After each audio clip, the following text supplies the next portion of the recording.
And sometimes the CEO will come into calls and stuff like that. And every time he's on those calls, my conversation completely shifts. I think a big mistake people think is that, if I say things that the CEO doesn't understand, it makes me look smart. And if I look smart, then they're not going to want to let me go because they're going to think I'm smart. Wrong. They'll let you go. They'll very quickly. They will always value someone who can communicate effectively to them rather than someone who's just smart. You've heard that saying, like, if you want to get to the root of a problem, you ask why 5 times. In Amazon PPC, you have to ask 7 times. Hello, everybody, and welcome back to another episode of That Amazon Ads Podcast. Excited to be here today. Today, we're going to be talking about how you can increase client satisfaction and client retention, which is one of the most important things you can do as an Amazon PPC manager, is keep your clients happy, make sure that they're satisfied, and make sure you're keeping that revenue coming into your business. So we're going to be talking about how to effectively handle reporting calls, so that way your clients feel good, they feel taken care of, and that you get your points across and you're able to activate it on all the strategies and things that you feel are going to drive the business forward. So excited to dive into this one, Steven. We haven't really done something like this before, where we're talking more on like the management side of client relations and things like that. Most of this has been very tactical PPC focused thing. This is more of like a client relationship conversation that we're going to be diving into today. Yep, it's a very important conversation to be had because unfortunately I've seen a lot of very smart, capable PPC managers lose clients, primarily because they weren't good at handling the reporting calls and the client communication and all these types of things, which, a very good way to think about reporting calls is their sales calls. You're a big part of being a PPC manager, if you're in a client-facing role, is it's very much a sales role. So you're constantly selling and trying to retain the client. And I think when we were looking at some stats around surveys for who listens to this podcast, a large part of our audience are freelance managers. So I'm hoping this will be very accurate and relevant for you. We also have a lot of brands paying attention. So if you're a brand owner, maybe, this episode might not be the best for you.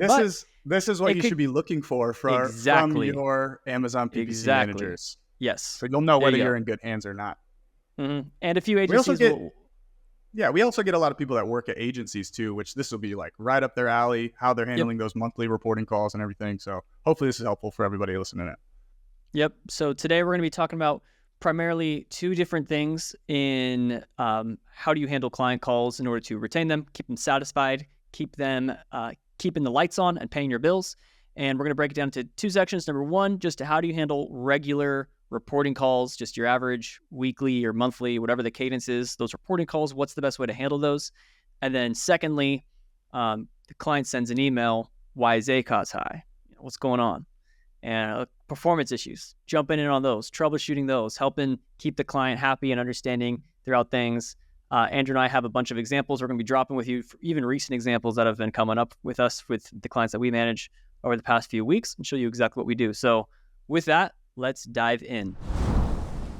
All right, Andrew. So first things first, what I have found to be particularly helpful with client calls is you should always have something that you're ready to share on your screen. Have a visual ready, be ready to open up that screen share something, not the ad console, but you should have some kind of visual prepped. And that can be as simple as a table, but it has to be a simple table. Don't overwhelm them with your massive spreadsheets that I know you're in love with, but give them, I don't mean you specifically, Andrew, I'm talking about the audience. You do mean me. I know you do.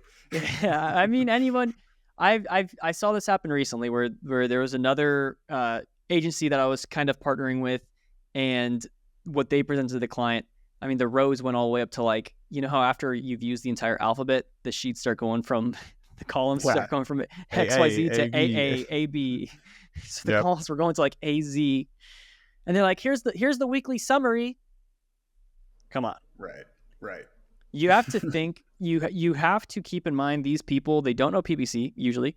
And depending on the client, actually, we didn't even have this in our notes, but should probably take a step back. And first things first should be understand your audience, the tailoring of the message. So always have a visual, but how you're going to be presenting that visual and also the information, you got to tailor it down to who they are. So I speak very differently to the guy who was a brand owner. I have a couple clients who are brand owners. They have been managing their ads for themselves, so they're familiar with PPC because they've been doing it themselves, but things just got to a point where their business was growing. They couldn't handle it anymore, so they passed the business to me. I have other clients where they are the CEO of some large company, and they just want to know how the Amazon ads are doing. They don't know what I'm talking about with match types, and here's, whatever.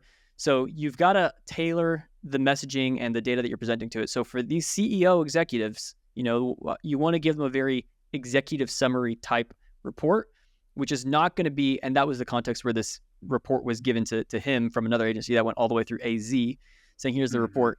And my reports to them, especially in emails and stuff like that, or if I'm screen sharing, it's going to be a super simple, super basic bar chart or a line chart or a pie chart that answers one particular question that the client had in previous meetings or emails or et cetera. So over to you, Andrew, to add thoughts here. Just want to add a little to that one thing, that one takeaway. That's such a good point, because if you're using visuals, the goal of the visual is to make it interpretable and meaningful and impactful in a very short period of time. So get your point across with a visual aid rather than having to speak it. And so I love the use of visuals. I was actually going to say it's okay to use the Amazon Ads console sometimes, but you said no. But I mean, either way, no matter what it is having something prepared to show, like you said, that's answering a specific strategic question. And your comments on knowing your audience really brings up something for me. Like that, I have this client where I work closely with the CMO and the CEO, but I'm much more closely in touch with the CMO. And sometimes the CEO will come into calls and stuff like that. And every time he's on those calls, my conversation completely shifts. It goes from where I was talking to the CMO about like this product on this keyword and how we're changing and manipulating things to hopefully increase impression share and all this type of stuff. Instead of that, I'm more talking about overall investment levels. How's our total ACoS trending? What are ways we're looking to improve the overall efficiency of the account, and keeping things more big picture, because that's really what they see probably on the day-to-day basis. Is they're looking at their bottom line, looking at their top line, and maybe. And what I found too is like the CEOs, a lot of times they have really insightful like thoughts and ideas around their market and their niche.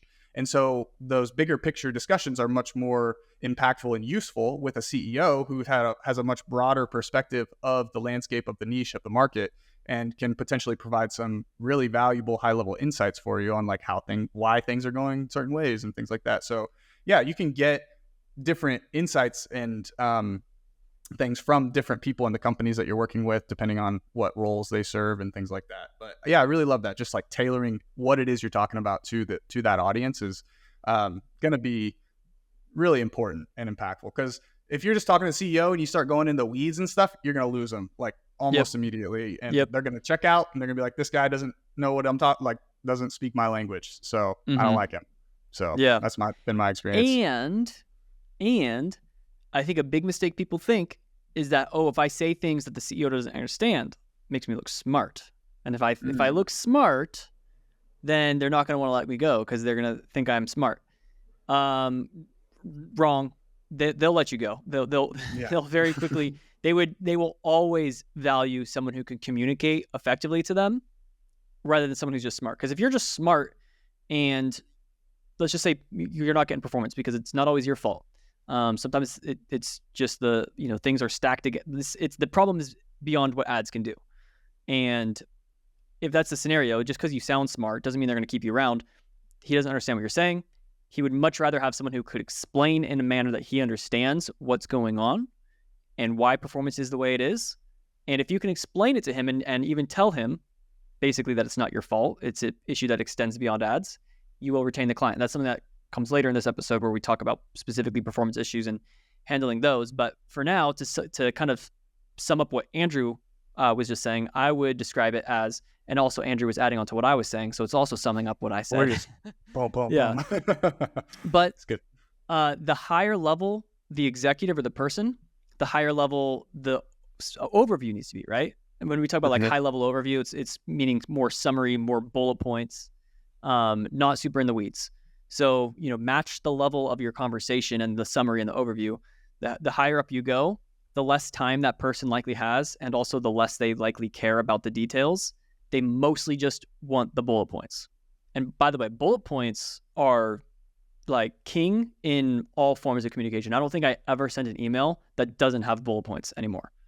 You want content to be skimmable for people. So if you are ever having a conversation in written text with any client, and you're talking about, hey, yeah, next steps, we're gonna be trying to increase the ad spend and doing this and blah blah blah. If you ever list 3 things, don't do little commas separating your sentence. Say, here are the next steps, bullet point or colon, bullet point, bullet point, bullet point. Always use bullet points in those email comms.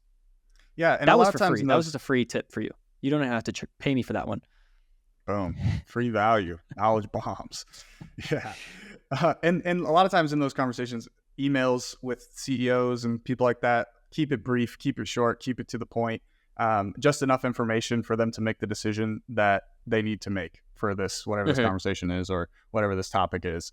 I remember, Steven, there was a client we were working on together for a while, and some of those emails got really lengthy, but it wasn't necessarily our doing. It was more so client asked 15 questions in one email, and then we are required to respond to all of them.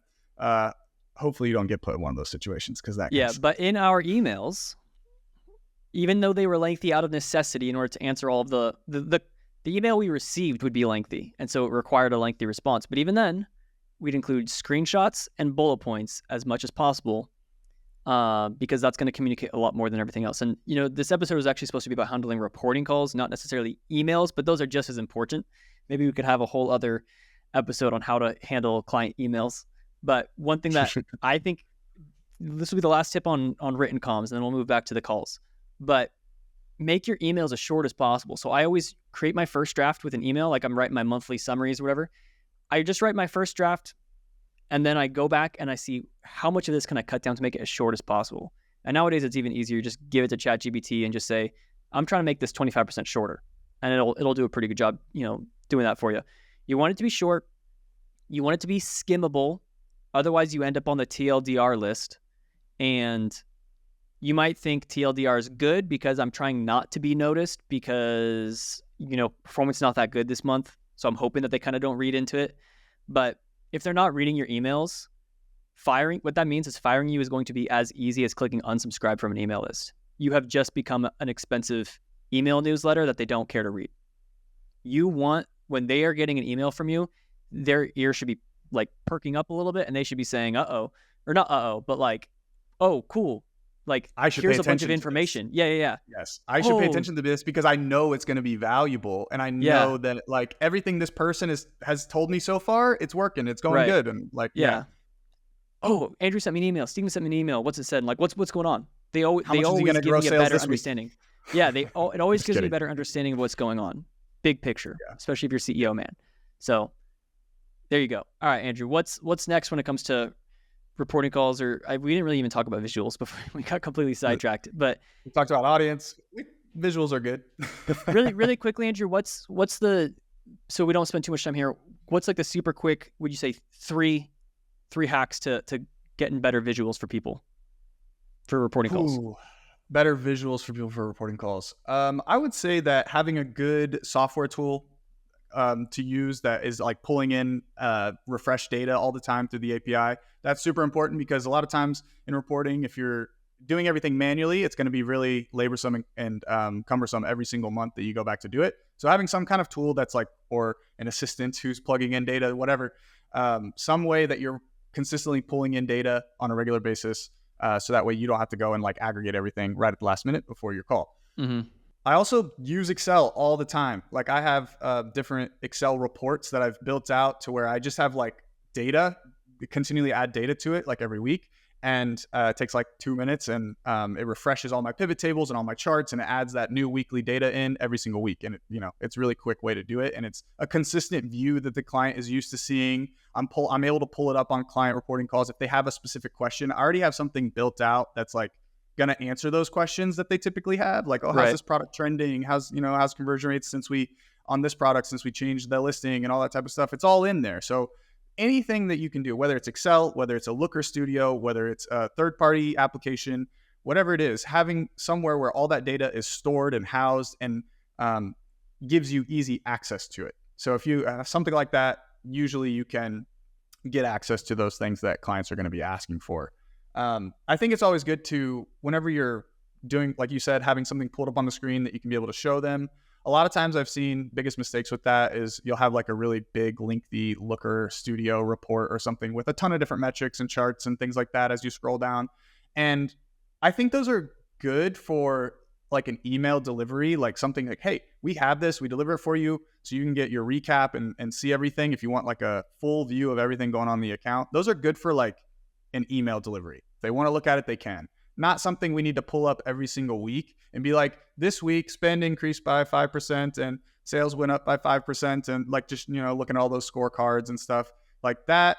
That's a little much in my opinion and not really actionable most of the time. If somebody's doing that on a client call, a lot of times they're not as in the weeds. Like, I don't know, even myself, I can admit this. Like when I was at an agency managing 20 accounts, there's no way that I had enough time in a day to look really vigorously at every single one of those accounts. And so I had to like kind of lean on these reports to kind of tell the story or figure out what the story was based on the data and stuff like that. So I don't like to lean on big reports like that too often. A lot of times the stuff I'm doing is very like situational. It's ad hoc. It's stuff that the clients asked, and it's like going to require me to go pull a couple things, but I have these tools in place that give me access to the data that I need, that allows me to pull it and format it really quickly, and pull all that together to answer those questions. But yeah, that's my 2 cents. I mean, screenshots of anything, screenshots of your dashboards and stuff are fine sometimes. But a lot of times I'm just leaning on Excel for some simple bar charts, graphs, tables, things like that to illustrate whatever point it is that I'm trying to get to. And I never include anything that I don't need. Like if it's like, I could show spend, sales, orders, all these types of things. I'm only going to show the ones that are most important for the conversation that we're having. You didn't quite, I think I was trying to get you to list things into 3. I said, what are the 3 hacks to getting good, quick visuals? Oh, was the prompt.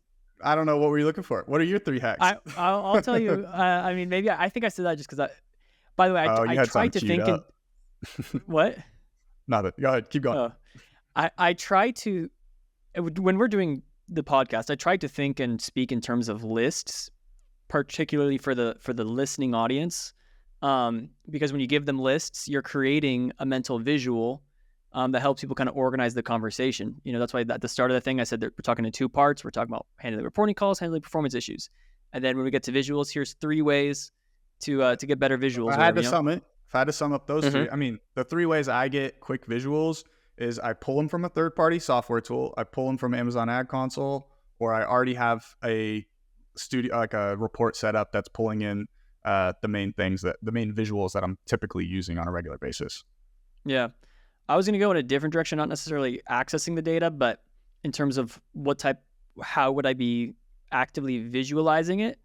I would say number 1 is after getting the data that you just pulled, number 1 would just be drop it in Google Sheets or Excel and literally just use their chart functions and just chart stuff out. Yeah. Yep. Like pretty simple. I think we owe the YouTube audience. I don't know how valuable that would be. If we can make an episode or even a shorter, just standalone YouTube video about how to create visuals on Google Sheets and Excel, but people might already know how to do that. So I'm not sure if we should make that video or not. If you want us to, comment. The second way in which I'm trying to visualize data is pivot tables. Absolutely. That's super important for grouping things together. If you got your product ads report, have to convert, you got to consolidate all the individual ASINs, product ads into a single ASIN or parent ASINs, etc. And the third way to quickly visualize stuff is in AdLabs, shameless plug. But the reason why is because Andrew and I were using data groups so much in trying to create data visualizations that it just takes forever sometimes. So we just built it into AdLabs, basically instant pivot table creation, as well as custom data group creation. So you can group your campaigns or targets or products however the heck you want, also search terms. You can group all that stuff however the heck you want, and then instantly pivot table everything out, create quick visuals, quickly export CSV files, take screenshots, tell a super quick story. That's why we created it, because we need visuals so much. So it cuts down the time from download your product ads report, then create a pivot table, then put it into a Google Sheet, then create the visual charts. to just like drag, drop, done, you know? Boom. So Yeah. those are, in generally speaking, it's very easy to just like go into Google Sheets, create a quick visual, take a screenshot or download it, and have that ready to share with your client. Usually it's going to be bar charts, line charts, pie charts. Those are the most basic stuff. But I also think tables do well as long as they're brief tables. Try to consolidate, is only use the rows and columns that are absolutely necessary to help you tell the story that you are trying to tell, which brings us into this next point here, which is around storytelling. And I think storytelling is, when you just think conceptually about what storytelling is and how long it's been part of our culture for, ChatGPT says, going back, 30,000 years in caves, people were telling stories on cave paintings and stuff. It's very much ingrained in humanity. So the way in which you're going to become a more human person to your clients and not just an unsubscribed email newsletter is by becoming a better storyteller with the data that you are presenting. Unfortunately, these stories aren't as good as like Pixar films. Stories are still going to be very data-based. But Andrew, what do we mean here when we are talking about storytelling? What's going on? But what do we mean by that? Yeah, storytelling. Good stuff. I think that we need plot, we need conflict, we need resolution. We need it all. You were more on that side of things. I wasn't very good at English class, so I didn't really pay attention to that very much, obviously. Just kidding. But yeah, what we mean by storytelling. Look, there's always a overarching theme to the account, whether it's things are trending up or things are trending down because of X and Y. There's always a general theme of like how the account is performing and what's happening within it. And so the purpose of talking about storytelling in this episode is to essentially help you kind of understand how to communicate with the client. And we were talking about like being able to effectively communicate with the right person. The way you tell this story is going to dictate how effectively that communication actually lands with them, and how effective your points get across, and how how much activity you're going to be given, I guess, in a way from certain people. But anyway, the structure that we have always used to tell the best possible story to a client on why things are happening in an account is a simple 3-step framework. 3 steps. What happened? Why did it happen? And what happens next? Or why does it matter? And what are we going to do about it? And so with that framework, you essentially call out, you're communicating to the client. I noticed that ACoS went up this week. So you're calling out what happened. Now, why did that happen? We can start to look into potential reasonings for that. We can talk about that later in a second. And then now you can tell the client, to effectively reduce the ACoS, we're going to do this or implement this. And these are the changes that we're going to make. So you can see how there's like this arch here where it's like you're informing of a problem. You're telling them why this problem exists in the first place. So you've accurately identified what needs to be fixed. And then you're showing them what you're going to do about it to fix it. And that usually works pretty well and kind of gets everything across to the client that they would need to know. Obviously, there's going to be some potential follow-up around that and all that. But that's the framework that we've always used, whether it be in speaking to a client, just talking to them, how we're communicating, or writing bullet points like you were talking about earlier. You can use this same structure, and it's just going to create a more holistic insight. It's an actual insight, actually. It's giving you something to go off of. It's not just saying, hey, this happened, and I don't know why or anything like that. It's not calling out a fact. It's actually, creating some sort of story to it. And I think that that's worked really well in the past. Mm-hmm. Yep. Yeah. A good example. Well, let me just back up, actually. 3 points, as we're going to be doing a lot of lists on this. This episode would be even better if we were screen sharing and doing some visuals and everything here. But alas, we were short on time today, which was Andrew's. I think you said at the beginning, you should prepare for your calls. Unlike us on this episode, we're kind of got some notes, but we couldn't get any visuals going. Anyways, yeah, the story, that framework, what happened, why did it happen, what happens next. You don't have to be glued to that regiment either. I've seen other people, we give them that tip, because sometimes people would say, I was working with one manager, and they would just say, click-through rate increased 5%. And that was the end of their report. Like that was a bullet. Like they're doing their summary to the client. They're screen sharing their presentation or whatever.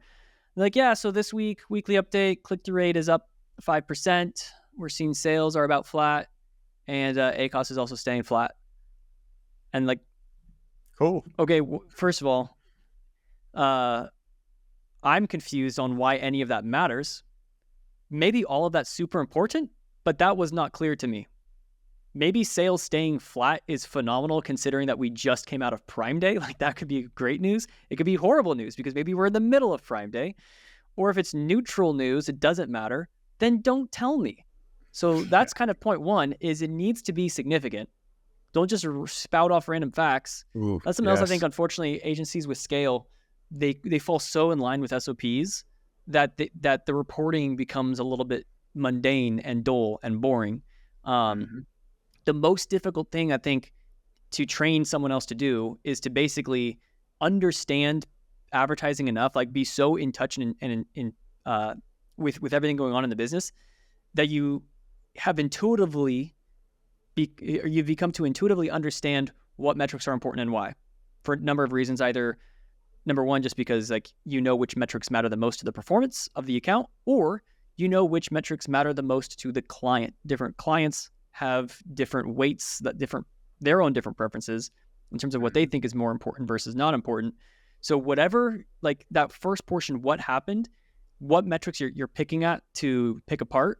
A lot of times I see people talk about click-through rate changes. Is that significant? Does that matter? I mean, and then also if those click-through rates are increasing or decreasing and you're not changing the product images, like that's one thing. If you're changing the product images or whatever and you're seeing the click-through rate change, that's going to be a good thing to call out.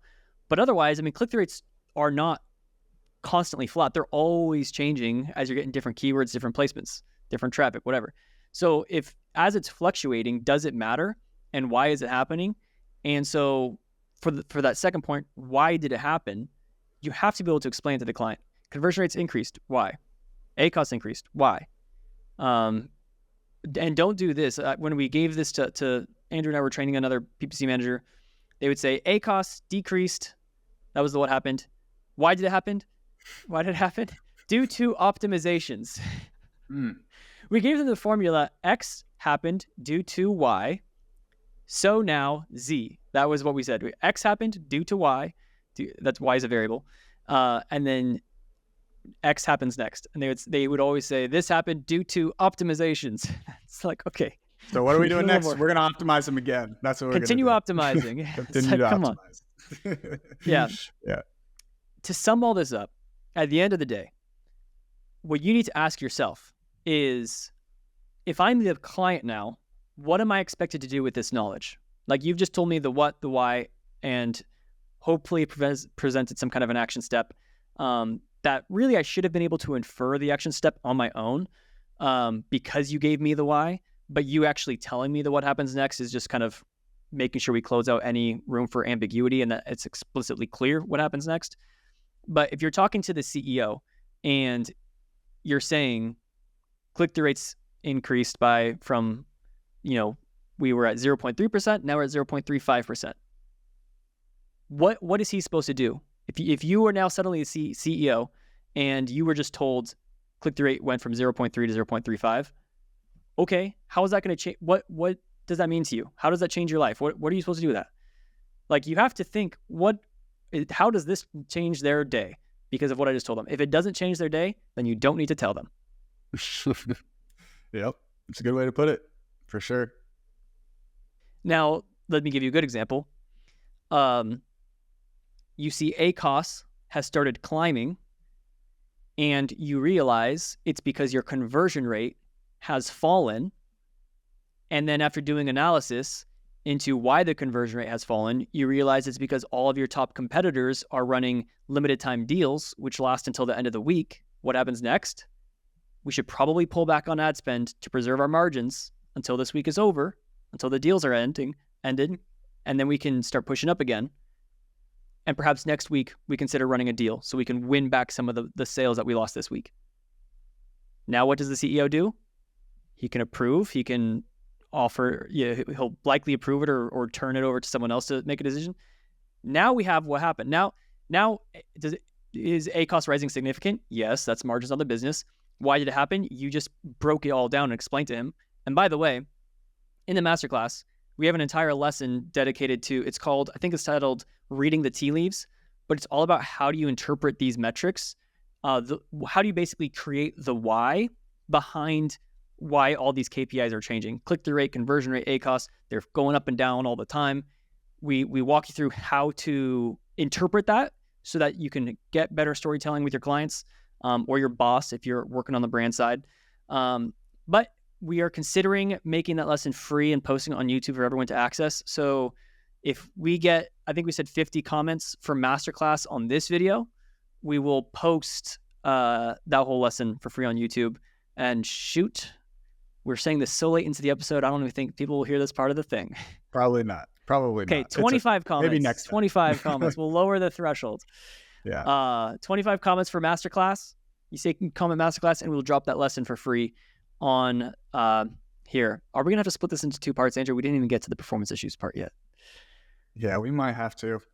This one's going Come a little back ways. next week, guys. That's all we got time for. Just kidding. But all that I think is extremely important in communicating the story, helping interpret. You take the metrics. Anybody can read scorecards and performance, like anybody can just read KPIs. That's not your job to read KPIs to the client. Your job is you are an interpreter, especially the higher level that this person becomes, the more your interpreting skills are needed because they're farther and farther away from the weeds. And then you need to help them create the action step. And like I said, don't just follow this template blindly. It's a general guidance in terms of, and this can, there's so many ways to deploy this. This can be like your structure of your email. You can be like, hey, what happened? Here's everything that we did this last week. We did XYZ. Here's why we did it, XYZ. Here's what happens next, either what we're anticipating or things we'll be continuing to monitor or look for or reaction, XYZ. Those can be like 3 different chunks of what happened, why is it happening, what happens next. So that can be you talking about your business plan with the client, or it can be you reporting on metrics, and you could be going one at a time, like conversion rate, here's what happened, why, and what happens next, here's ACoS, blah, blah, blah. So yes, that's important. Yeah, absolutely. Definitely comment masterclass. You're going to want to watch that. I like that video. It's a great training in just showing you the correlations and synchronicities between certain metrics as well, and kind of illustrates and shows you what to look for when certain things happen to certain metrics. So like if ACoS goes up, what are some other things I should look at in order to help me figure out why that happened? Same with like all these other metrics that you're talking about. So yeah, that's an awesome video. I think everybody would benefit from that. So all right. I think it's one of the best lessons out there. Not the best. It's one of the best lessons in the class. I think it's one of the most needed lessons. I meant to say, like in the world. I think most people need help. And, people are probably going to some people are probably going to watch that video and be like, yeah, I already knew all this stuff. I already knew how to interpret the metrics like that. But if you had me sitting in on like any of your reporting calls, I would have probably observed that you're not doing that on your client calls. You're not interpreting the metrics and telling the story and everything. Like you have all this information in the back of your head, but it's not necessarily like coming out in your conversations until the client asks. And I think that's one of the big things that we're trying to do, even with like the what happens next. Part of why we throw that in there is because now the client doesn't have to ask. If you just said, here's what happened and why, the client is either going to ask, okay, so what? Like, what does this mean? Why does this matter? What do I do now? Or worse, they won't ask and they won't even give you the opportunity to answer that. So we're trying to always answer the questions without having the client ask them. So final thing, Andrew, let's switch over to speaking specifically to performance issues. Usually that's going to come down to either ACoS is too high or sales are too low, is usually the end of the potential issues with performance. But yeah, how do we, because we're coming up on time here, we'll do this super quickly. And yeah, what do you do in those particular examples? And I think we actually both had recent examples of this with clients that we were going to share in terms of how we handle those conversations. Yeah, for sure. So I actually had a situation come up with a client recently who they have a couple products that year over year have been struggling. They're either down or flat, and usually they've been growing at like a 30 to 40% clip every year.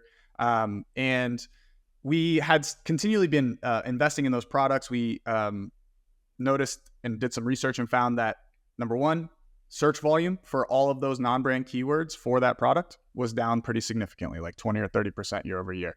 And so we were there's the what happened. And so now what happens next? And so the whole conversation has been with them around modulating our investment levels on a product to product basis in order to improve the overall efficiency of those two particular products.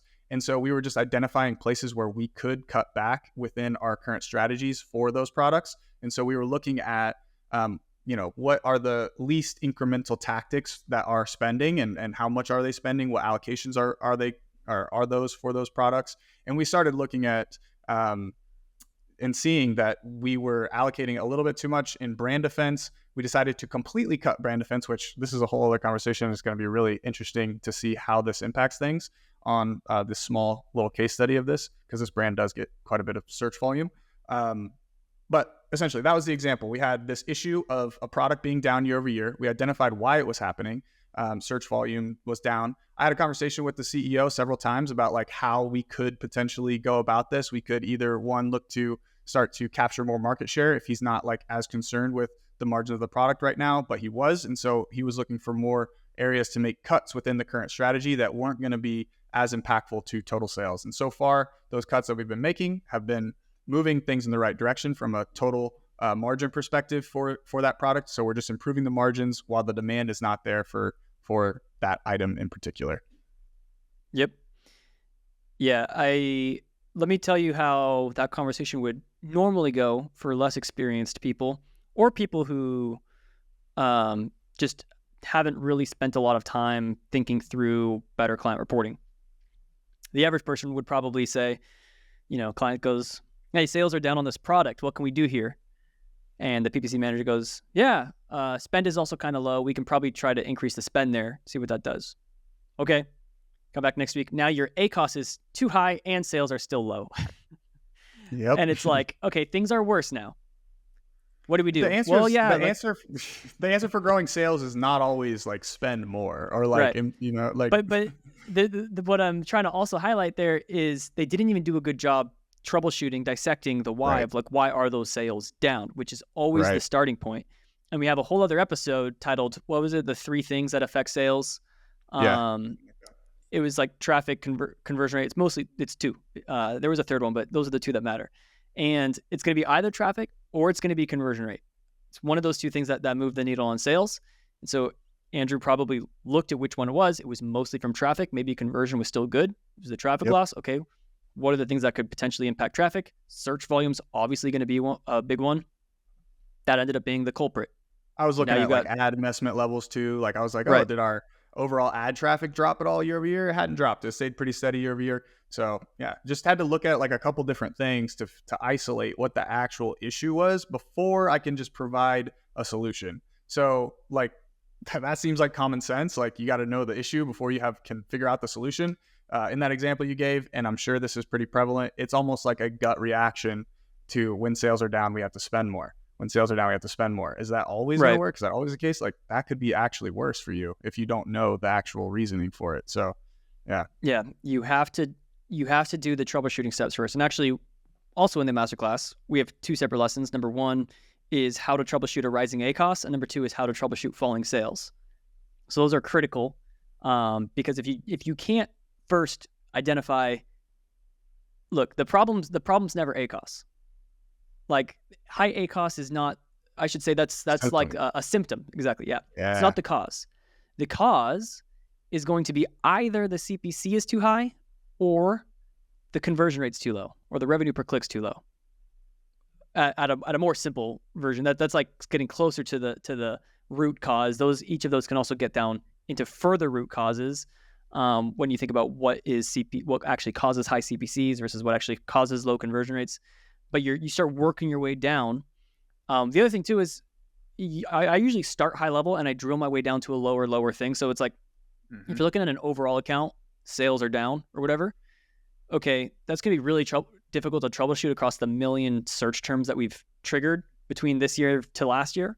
So let's first try to find which product has had the largest year-over-year loss, or which keyword has had the largest year-over-year sales loss. Those are going to be the first 2 things I'm going to be looking at, Because if it's a keyword, if like our top keyword from last year isn't getting so many sales this year, now I'm going to start looking at search volumes. I'm going to be looking at competition. I'm going to be looking at what the ad auction's doing in terms of CPCs, what top of search impression share is doing.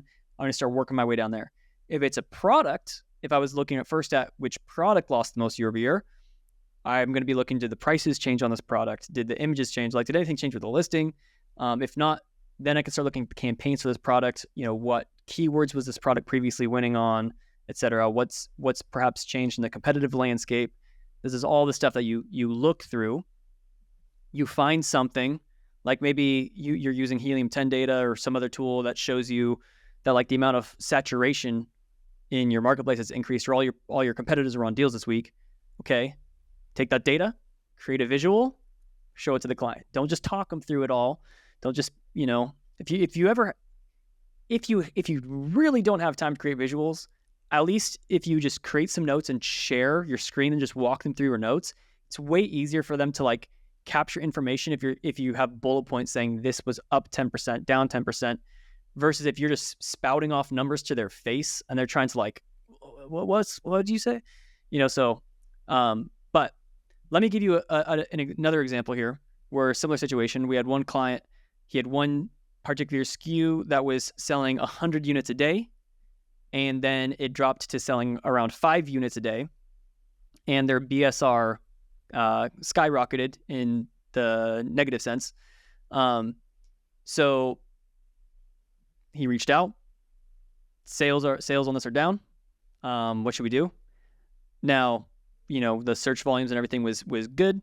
What we ended up realizing is that the conversion rates. So like I said, when you're looking at why sales are down, it's going to be either traffic or conversion rates. It was mostly conversion rates. Conversion rates plummeted by like 60% from 1 week to the next. Why did that happen? Well, his price went from $15 to $22 from 1 week to the next. So, that'll do it for you. So really easy. We came back. We said, yeah, like sales are really down because conversion rate fell off a cliff with this price jump. And because of that, we lost a lot of ranking and conversion rate and all this kind of stuff, which caused us to lose traffic as well. We can try increasing our bids, but the CPCs are already pretty high at $1.70, and we can't really afford that CPC anymore, given how bad the conversion rate is, going from went from like 20% down to like 5%, something crazy. And so the recommendation was, look, we can't really get more visibility. Like pushing CPCs, pushing spend's not a good idea. Let's consider trying to lower the price a little bit and try to find a middle ground. Let's just go for $19.99 or $18.99. Find a sweet spot that we can maybe get some ranking back. But there you go. We have the what happened. Sales dropped. Why? Or conversion rate dropped. Why? Due to the price increases primarily. So what happens next?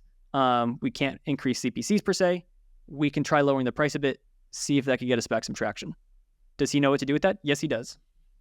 What I love most about that example is you said, what happened? And then you said, why did it happen? And then you got to like one conclusion. And then you said, okay, now why did that happen? And now why did that happen? So it took like layers of you going through, why did that happen? Yeah. Why did that happen? You've heard that saying, like, if you want to get to the root of a problem, you ask why 5 times. In Amazon PPC, you have to ask 7 times, I think. That's what Plato said. But why do you have to ask 7 times? I'm just kidding. But I was just trying to ask another why question. Yeah, there you go. Don't ask me why. Why should I not ask you why? Just kidding. Ask Plato, dude. He's the one who said it. I'm talking. Yeah, you gotta ask him. Okay. The philosopher, not the. But food. Why did he say it? Yeah. Like I said, you have to ask him. Yeah, be like a toddler, right? That's how toddlers go. They're just why? Really. Yeah. All right. Sorry. We could finish your thought. Nope, that's it. I think you were going to. Oh, is that it? Okay. No, I was just being silly. Okay. Oh, that is a good point though. We're drilling it down, continuing to ask why to give more and more context and meaning and importance behind everything, and then you've really got to spoon feed the client that last bit with the what happens next. Like I guess. I'm sorry. Go ahead. Well, I'll wrap it up and I'll give it back to you. Yeah. But when the client said, "Why are sales down?" I explained why. And I didn't just leave it at that. Oh, this is why. Oh, sales are down because you increased the price. I I gave him a little bit more data. We grabbed a screenshot of the price over time and the BSR over time from Helium 10, gave him that visual. Very clear as the price was trending up, BSR was we were losing it, and said, perhaps we can take it back a couple steps. I gave him an action step. Now he has the decision to approve or decline that.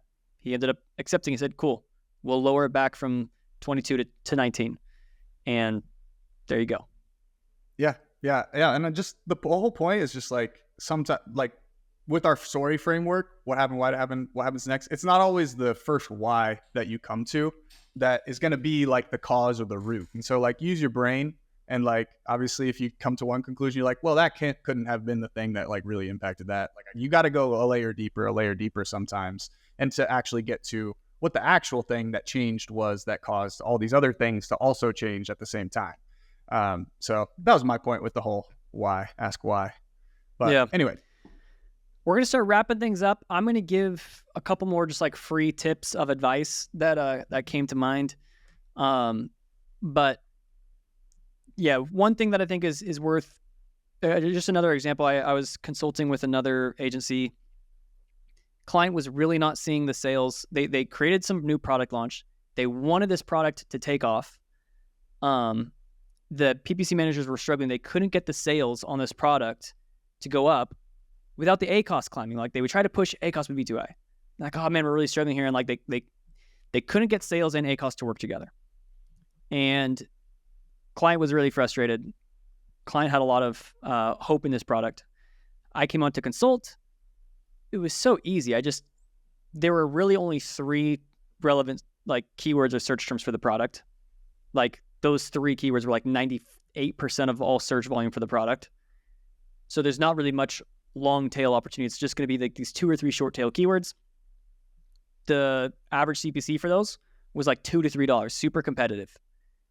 And because the product was in launch phase, we couldn't really hit the ACoS margins, right? We used like revenue per click to figure out what should the CPC be, blah, blah, blah. And so I just came on, I just told the client, look, what you want is for us to get traffic at this CPC. Amazon will not give us the traffic at that CPC because the competition is bidding it up. So here's what the market price is. What we need to do, so that's the what and the why. Why can't sales grow? Or like what's going on? Sales aren't growing, ACoS is high for this reason. The CPCs are competitive on this keyword, which is basically the only shot at getting any traffic. What happens next? You, as the business owner, now get to make a just strategic decision between raising your target ACoS and just saying, you know what, that's fine. Let's go up to 200%. That's what it's going to take to help get this product off the ground. Or we can hold off on the ads and not try to spend all this money right now until we get more reviews on this product and perhaps do some other things. So I'm giving them a decision. What do you want to do? Like, I just told them we can't spend for this reason. Like it's impossible. We're outbid. So I can't tell Amazon to give us preferential treatment. So we can either just play the game, pay the CPCs, or go for another strategy to increase conversion rate so that we can afford the $2 to $3 CPCs, but we can't do it at the current conversion. That to them, when I came on, they were like wrestling with the old PPC managers for months. When I just explained that to them, and the other PPC managers like, yeah, we know that, but they didn't tell the client that. So that's my biggest point. Is like, if you can't tell the story to the client, as soon as I told it to the client, they were like, oh my goodness, thank you so much. Now like this is obvious. Like, I don't know why no one else could have just told us this. Everyone else was like, yeah, every time we try to increase the spend, the ACoS spikes, and then we pull back and then the sales drop, and they couldn't figure it out. It's like, it's like, why don't you just communicate to the client, here are the choices, here's the situation. And that's why people lose clients. That's why people lose clients. Concluding thought, Andrew, give a concluding thought. I'll give a concluding thought and we'll sign off. Here's my concluding thought for you. Your reporting calls will be as good as the amount of not time, but closeness to the account that you are. Your Wait, client say that calls one more time. I don't know if I said that right. Essentially, know your stuff on the account and your reporting calls will be easier. So True. Like the more, not necessarily time, but just like the more I know what's happening in an account, when something happens out of line with that, it's very easy to find and pinpoint what that is. So know your stuff, actually work on your accounts, use all the stuff we just talked about to make your reporting calls better. And I think don't prep 5 minutes before all of your calls unless you've been doing it for a really long time. I'm just kidding. But yeah, like I think prepping for calls is really good, and having like a real strong case for every single meeting, have a nice theme to every single meeting is going to really, really set you up and That's true. make your life a lot easier. Yeah. That's true. Yeah. Having one main goal. Yes. Yeah. For the meeting. I would say that my concluding thought is, even in difficult times, as since 2022, things have been very difficult for a lot of Amazon sellers. A lot of agencies, there's been a lot of churn, a lot of performance issues, conversion rate issues. It's a different world, right? Because of a lot of issues. Not all the time is that your fault. So a lot of the times these issues extend beyond what PPC can solve for someone. And so I found a lot of the time being a good reporting call is sometimes feels like just saying it's not my fault is like what the reporting calls boil down to. It's like sales are down like year over year, constantly. And my job is to go in there and just say it's not my fault, which doesn't feel great. But here's the difference. If you can communicate well to the client, if you can explain all of the variables that are going on, even if I've even gotten as crazy as I had a client that was in selling products for home improvement. We literally had to pull up charts of like new home sales and interest rates to really just be like, showed some correlations between our sales and new home sales, like, rising and falling together, to prove the point it's not my fault, because the search volumes didn't change. There were still search volume coming through. The issue was people weren't buying on those keywords. So like, the conversion rates were plummeting. Wasn't necessarily my fault. It was the same keywords we were targeting as before. I'm doing my best to control the CPCs and the ACOS on it. But point being, in the hard times, when performance doesn't have to be good to retain a client. It should be good as best as it can be, but you can retain a client through horrible performance. A lot of my clients have been working with for 4+ years. So we've seen it through all this turmoil and everything, right? The reason they never fired me when things went really south was because I could explain to them and double as a business consultant to them, right? Part of your job is doubling as a consultant. And that's why they keep me on, because they see my insights as extremely valuable to them, because I'm not just a newsletter that's really expensive. I'm a strategic business partner. So that's the end of my concluding thought. I love it, man. That's great. That's a great way to put it. I think we should just leave it at that. All right. Go increase that client satisfaction, increase that client retention, join the masterclass, like, subscribe, sign up for Ad Labs. You know what to do. And we'll see you guys next week on That Amazon Ads Podcast.